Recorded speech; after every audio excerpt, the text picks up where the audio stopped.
வணக்கம். இன்றைய மாவட்ட செய்திகள். திருவள்ளூர் மாவட்டம் பொன்னேரி சிறுவாபுரி பாலசுப்பிரமணிய சுவாமி கோவிலில் இந்து மக்கள் கட்சி தலைவர் அர்ஜுன் சம்பத் சுவாமி தரிசனம் செய்தார்.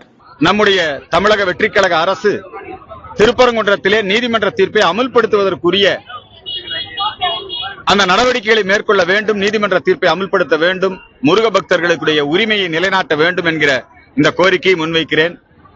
நேற்றைய தினம் சட்டசபையிலே மாண்புமிகு அமைச்சர் திரு வில்சன் அவர்கள் அவர் என்ன பேசுறாருன்னா, இந்த மாதிரி நான் ஒரு பான் கிறிஸ்டியனு, எனக்கு அன்பு மொழி, அறிவு மொழி, எல்லா மொழியும் எனக்கு கிறிஸ்தவர்கள் சொல்லிக் கொடுத்திருக்கிறாங்க, என்னுடைய பைபிள் சொல்லிக் கொடுத்திருக்கிறது.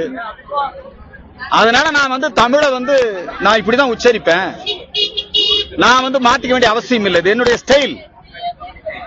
அவர் கோபத்துல பேசுறாரா என்னன்னு எனக்கு தெரியல.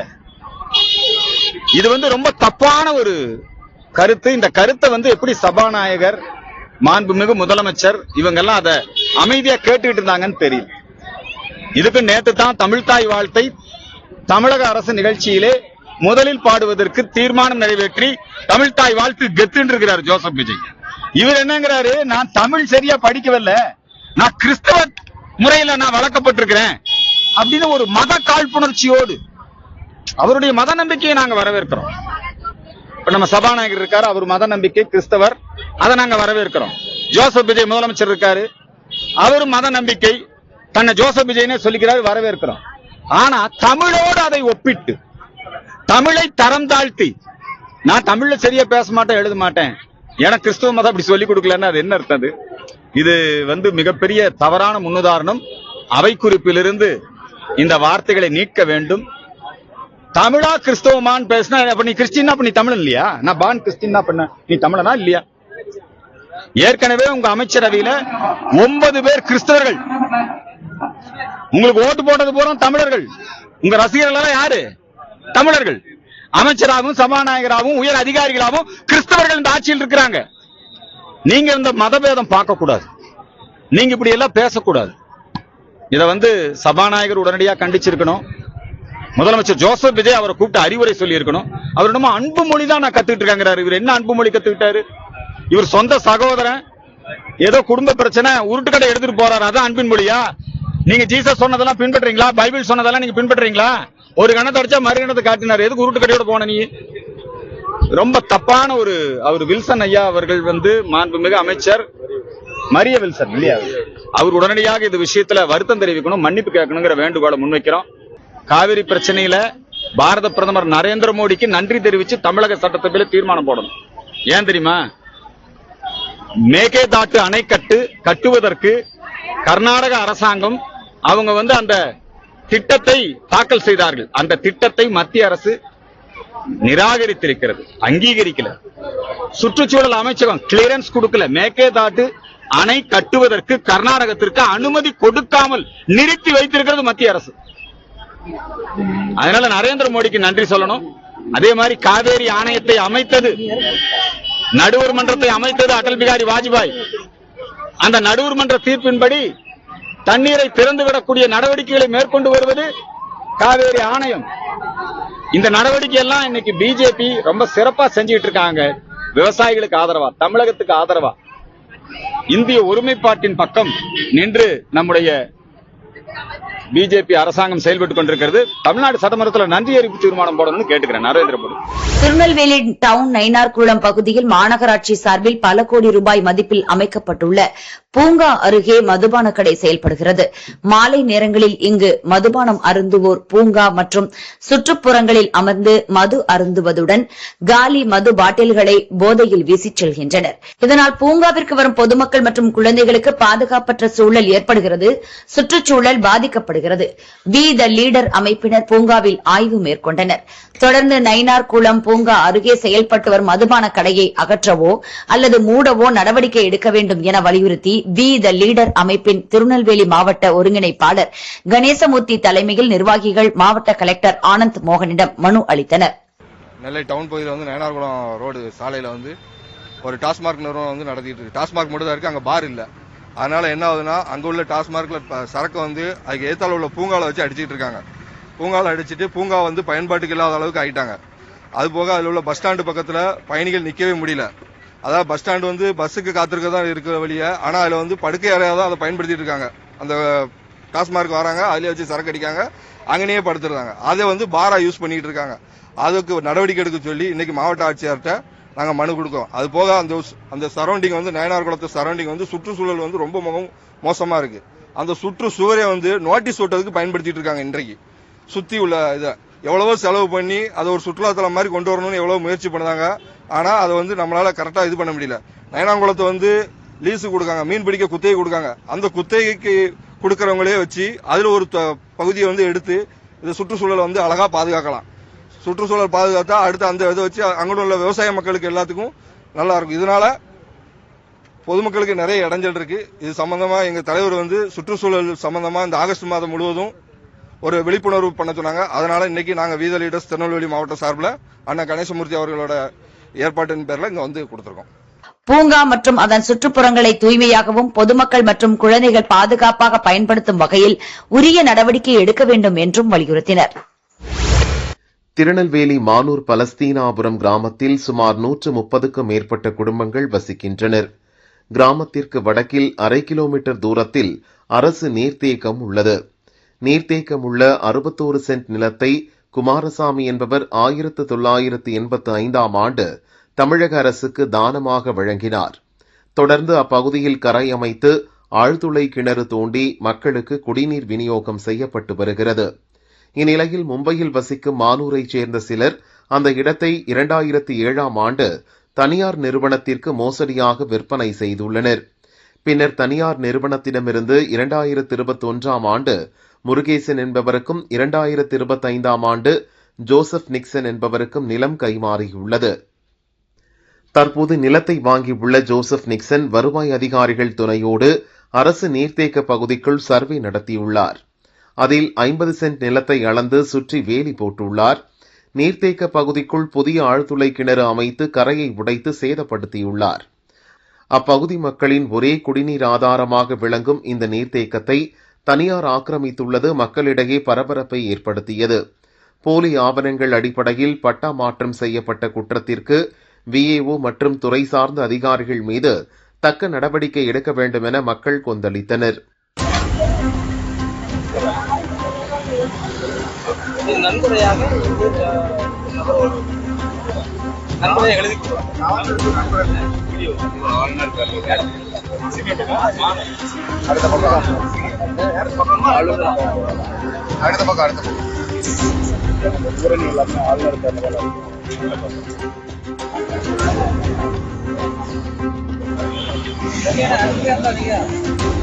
அடுத்து மோசடிய கரையும்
மானூர் வட்டத்துக்கு உட்பட்ட வாகைக்குளம் கிராமத்தை சார்ந்த பலஸ்தீனாபுரம் எங்க சின்ன கிராமம். அதுல ஊருக்கு வடபுறம் ஒரு 1/2 கிலோமீட்டர் தூரத்துல ஒரு ஊரணி, ஒரு ஓடை அதிலிருந்து இருந்தது. அந்த ஓடையை ஊரணி ஆக்கணுன்றதுக்காக 2 பேரு தன்னுடைய நிலங்களை அரசாங்கத்துக்கு நன்கொடையா எழுதி கொடுத்துருந்தாங்க.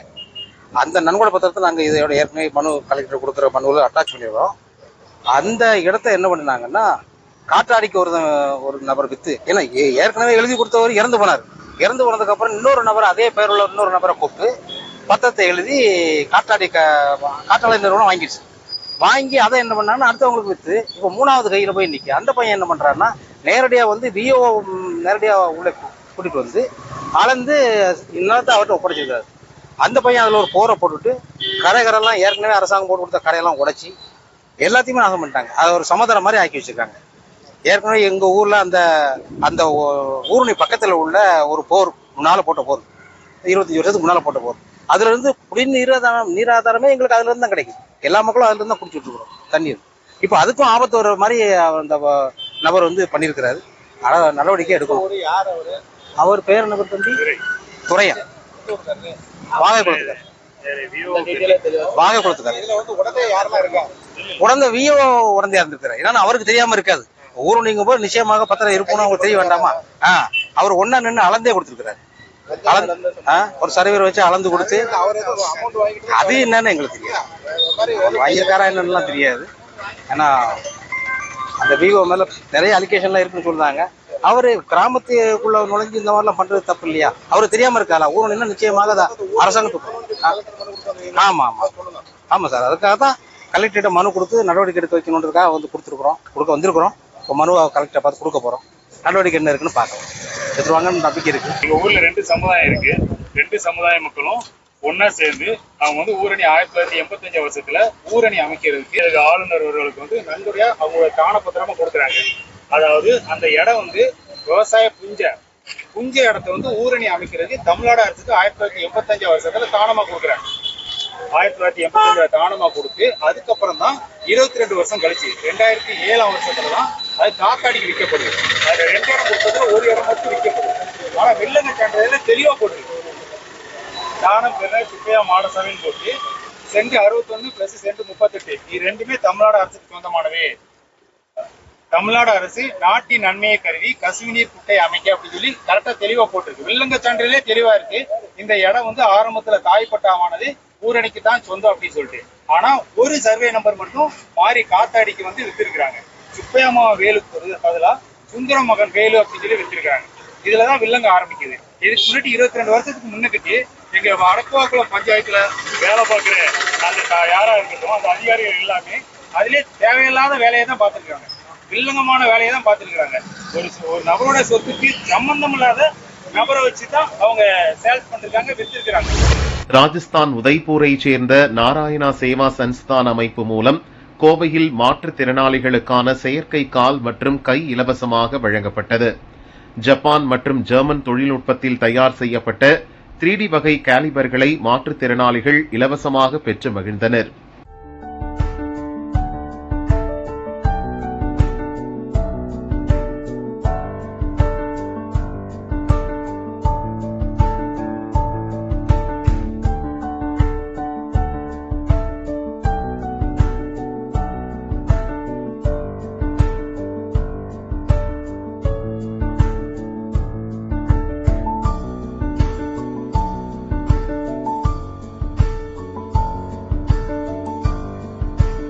எனக்கு வந்து ஒரு 15 மாசத்துக்கு முன்னாடி ஆக்சிடென்ட்ல கால் ஒன்று இழந்துட்டேன். அந்த கால் வைக்கிறதுக்கு நான் வெளியில கேட்டபோது நிறைய அமௌண்ட் செலவாகு அப்படின்னாங்க. ஆனா இங்க நாராயண சேவா சங்கம் மூலியமா வந்து இவங்க ஃப்ரீயா பண்ணித்தரேன் அப்படின்னு சொல்லி அளவுல எடுத்து இன்னைக்கு 2 மாசத்துக்கு முன்னாடி அளவு எடுத்தாங்க. இப்போ வந்து இன்னைக்கு தான் அந்த ஃப்ரீ கால் கொடுத்தாங்க. அது வந்து யூஸ் பண்றதுக்கு ரொம்பவுமே நல்லா இருக்கு. நிறைய மாற்றுத்திறனாளிகள் இதில் வந்து பயனடைகிறாங்க. கிட்டத்தட்ட இப்போ பார்த்தீங்கன்னா ஒரு 300 பேருக்கு மேலே வந்திருப்பாங்க. அனைவருக்குமே நல்ல ஒரு குவாலிட்டியான பொருளாக கொடுத்துருக்குறாங்க. எல்லாருமே வச்சு அதாவது ஹைட் அட்ஜஸ்ட்மெண்ட் பண்ணுறதா இருந்தால் உடனுக்குடனே பண்ணி கொடுத்துட்றாங்க. வச்சு நடக்கிறதுக்கு நல்ல ஃப்ரீயாக இருக்குது. இதே மாதிரி இதுக்கு தெரியாத மாற்றுத்திறனாளிகள் இருந்தீங்கன்னா இந்த மாதிரி முகாமில் வந்து நாராயண சேவா சங்கம் நடத்துகிற முகாமில் வந்து அளவு கொடுத்து பயனடைஞ்சுக்குங்க. அவங்களுக்கு மிக்க நன்றி நாராயண சேவா சங்கத்துக்கு. இந்த மாதிரி நிறைய மாற்றுத்திறனாளிகள் வந்து பணம் கொடுத்து வைக்கிறதுக்கு எவ்வளவோ சிரமப்பட்டு வைக்காம இருக்கிறாங்க. அந்த மாதிரி இவங்க வந்து ஃப்ரீயா கொடுக்கறது வந்து நல்லா இருக்கு, யூஸ் பண்றதுக்கு நல்லா இருக்கு. அதே மாதிரி எல்லாரும் வந்து இதுல பயனடைஞ்சுக்குங்க. 2 வருஷம் முன்னாடி வேலை செய்யணும் டைம்ல எலக்ட்ரிக்கல் வேலை செய்ய டைம்ல பானல் போர்டு கீழே வீணு என்னோட காலு போச்சு. அப்புறம் ஒரு வாட்டி காலு ஃபிட் பண்ணியாச்சு. ஒரு வாட்டி அதை வந்து அந்த அளவுக்கு காலு நல்லா இருக்குல்ல. 1 வருஷத்துக்குள்ள அது காலு டேமேஜ் ஆயிட்டான். அதுக்கப்புறம் திரும்பி காலு வைக்கிறதுக்கு காசு இல்லாம இருந்துச்சு. டைம்ல அப்பதான் என்னோட ஃப்ரெண்டு சொன்ன இந்த மாதிரி ட்ரஸ்ட்டுக்கு கான்டாக்ட் பண்ணுங்க, அவர் ஃப்ரீயா கால் வச்சு கொடுப்பாங்க. அப்பதான் இவரை கான்டாக்ட் பண்ணி அப்போ இவர் 2 மாசம் முன்னாடி வந்து அளவு கொடுத்துட்டு போனா இப்போ இன்னைக்கு கால் கிடைச்சாச்சு. ஓகே, பெட்டர் தான் பிஃபோர். இப்போ வந்து நல்லா கம்ஃபர்ட்டா தெரியுது. நல்லா ரொம்ப ஹாப்பியா இருக்கேன். பழச கால் வந்துச்சு, கொஞ்சம் வெயிட் அதிகமா இருந்துச்சு. வெயிட் கொஞ்சம் அதிகமா ஃபீல், இது வந்து ஓகே கம்ஃபர்ட்ல இருக்கு. கும்பகோணம் பட்டீஸ்வரம் கொர்க்கை பகுதியில் ஆர்டிஓ ஆபீஸ் உள்ளது. கும்பகோணம், திருவிடைமருதூர், பாபநாசம் ஆகிய 3 தாலுகா மற்றும் சுற்றுவட்டார 40 கிலோமீட்டர் கிராமங்களுக்கு இதுதான் ஒரே ஆர்டிஓ ஆபீஸ். தினமும் குறைந்தது 500க்கும் மேற்பட்டோர் பல்வேறு பணிகளுக்காக இங்கு வருகின்றனர். 2021ஆம் ஆண்டுக்கு பிறகு இங்கு நிரந்தர ஆர்டிஓ நியமிக்கப்படவில்லை. தஞ்சாவூர் ஆர்டிஓ ஜெயசங்கரின் கூடுதல் பொறுப்பில் தற்போது இயங்கி வருகிறது. வாரம் 2 முறை மட்டுமே ஜெயசங்கர் வருவதால் மக்கள் மாத கணக்கில் அலைக்கழிக்கப்படுகின்றனர். கூடுதல் பொறுப்பு அதிகாரி திடீர் விடுப்பு எடுத்தால் அன்றைய பாடு அலுவலர்களுக்கு திண்டாட்டம்தான். இந்நிலையில் இன்று ஆர்டிஓ ஆபீஸிற்கு வந்த மக்கள் திடீர் முற்றுகை போராட்டத்தில் ஈடுபட்டனர். தமிழக அரசு கும்பகோணத்திற்கு விரைவில் ஆர்டிஓவை நியமிக்க வேண்டும் என சமூக ஆர்வலர்கள் கோரிக்கை விடுத்துள்ளனர். நீங்க எதுக்காக வந்திருக்கீங்க? பையனுக்கு லைசன்ஸ்க்காக நீங்க படிப்பு காலேஜ்ல விட்டுட்டு 15-20 நாளா மெனக்கெட்டு இருக்காப்ல. நான் வந்து கொர்க்கை ஆர்டிஓ ஆபீஸ்க்கு வந்திருக்கேன். இதோட நான் 3 டைம் வந்துட்டு போயிட்டேன். ஆர்டிஓ ஆபீஸ்ல என்னன்னா ப்ராப்பரா ஆர்டிஓ இல்ல அப்படின்னு சொல்றாங்க. ஆர்டிஓ வந்து அப்பாயின்மெண்ட் கொடுக்குறாங்க, நாங்க வர டைத்துல அவங்க லீவுன்னு சொல்லிடுறாங்க. இதோட 3 டைம் வந்துட்டு போறேன். ரொம்ப கஷ்டமா இருக்கு. பிள்ளைங்களெல்லாம் விட்டுட்டு வந்திருக்கேன். ஈரோட்ல இருந்து நான் வந்திருக்கேன். என்ன பண்ண உங்களுக்கு? ஒரு ப்ராப்பரான ஆர்டிஓ போட்டா பரவாயில்ல. இன்சார்ஜ் மட்டும் தான் இருக்காங்க. அவங்க கேட்டா ஆர்டிஓ வராங்க, அவங்க அப்படிதான் சொல்றாங்க. நான் வந்து என் பையன் லைசன்ஸ்க்காக வந்திருக்கேன். பையன் வந்து SRM காலேஜ்ல படிச்சிட்டு இருக்காப்ல. 3 ட்ரிப்பு நானும் வந்து அலைஞ்சிட்டு இருக்கேன். இன்னைக்கு வா, நாளைக்கு வா, நாளானைக்கு வா, இதே சொல்றாங்க. ஆர்டிஓ எப்ப இருப்பாரு இருக்க மாட்டாருங்கிறது எனக்கு எப்படி தெரியும்? அதனால வர டயத்துல வந்தாக்கா இன்னைக்கு ஆர்டிஓ வரல, நாளைக்கு வாங்க. பிள்ளையோட படிப்பு என்ன ஆகுறது? எக்ஸாம், இன்னைக்கு எக்ஸாம வந்து HOD நான் பர்மிஷன் கேட்டு இன்னைக்கு உள்ள எக்ஸாமுக்கு நாளைக்கு ஏதாச்சும் எழுதுறதுக்கு சொல்யூஷன் கொடுக்கணும்னு அவர்கிட்ட பர்மிஷன் கேட்டுட்டு வந்திருக்கோம். இன்னைக்கு வந்தாக்கா இன்னைக்கு ஆர்டிஓ வரல. இங்க உள்ள உதவியாளர்கிட்ட கேட்டாக்கா என்னால எதுவும் செய்ய முடியாது, எனக்கு செய்யக்கூடிய பவரும் கிடையாது. ஆர்டிஓ வந்தாதான் செய்ய முடியும், கொல்ல முடியும்னு அவங்க பதில் சொல்லிட்டு அவங்க ஒதுக்கிட்டாங்க. எங்களுடைய முறையை, பொதுமக்களோட முறைகளை நாங்க யார்கிட்ட போய் முறையிட முடியும்? இதுல வந்து பாதிக்கப்பட்டிருக்கவங்க விவசாயிகளும் இருக்காங்க, உழவு தொழிலாளர் இருக்காங்க, தினக்கூலியாளர் இருக்காங்க, எல்லாரும் இருக்காங்க, ஃபாரின்ல போறவங்க எல்லாருமே முக்கியமா இருக்காங்க. அன்றாட காட்சிகள் இதுல 90% இருக்காங்க. இவங்களோட உழைப்பு ஆதாரம் என்ன போறது? யார்கிட்ட போய் சொல்றது? நான் வந்துட்டு 1 வாரமா அலைஞ்சிட்டு இருக்கேன். 15 ட்ரிப்பு முதல்ல 3 வாரத்துல ஒரு நாள் வாங்கினாங்க, அன்னைக்கு வரல. திருப்பி மறுநாள் சனிக்கிழமை வாங்கினாங்க, வரல. புதன்கிழமை வாங்கினாங்க, வரல. திருப்பி இன்னைக்கு வந்திருக்கேன். சனிக்கிழமை முடிய வேண்டியது ஒரே பிக்சர் போட்டோ மாத்திரம் எடுக்க வேண்டியது. கரெக்டா 12 o'clock சாட்டர்டேக்கெல்லாம் முடிச்சுட்டு அவங்க ஃபைல க்ளோஸ் பண்ணிட்டு போயிட்டாங்க. கோவை குனியமுத்தூர் தனியார் கல்லூரியில் தேசிய கைத்தறி தின கொண்டாட்டங்கள் களை கட்டியது. கோவை மக்கள் சேவை மையம் மற்றும் ஐடியா மேக்ஸ் இணைந்து நடத்தும் 9வது கைத்தறி ஆடை அலங்கார அணிவகுப்பு இறுதிப் போட்டி நடந்தது. நிகழ்ச்சியில் நடிகை அம்பிகா சிறப்பு விருந்தினராக பங்கேற்றார். மக்கள் மற்றும் மாணவர்களிடையே விழிப்புணர்வு ஏற்படுத்தும் விதமாக கடந்த 2 மாதங்களாக கோவை, திருப்பூர், ஈரோடு மாவட்டங்களில் 50க்கும் மேற்பட்ட கல்லூரியில் கைத்தறி அலங்கார அணிவகுப்பு நடைபெற்றது. இதில் தேர்ந்தெடுக்கப்பட்ட 92 பேர் கோவையில் நடந்த இறுதிப் போட்டியில் பங்கேற்றனர். வெற்றி பெற்றவர்களுக்கு நடிகை அம்பிகா பரிசு வழங்கினார்.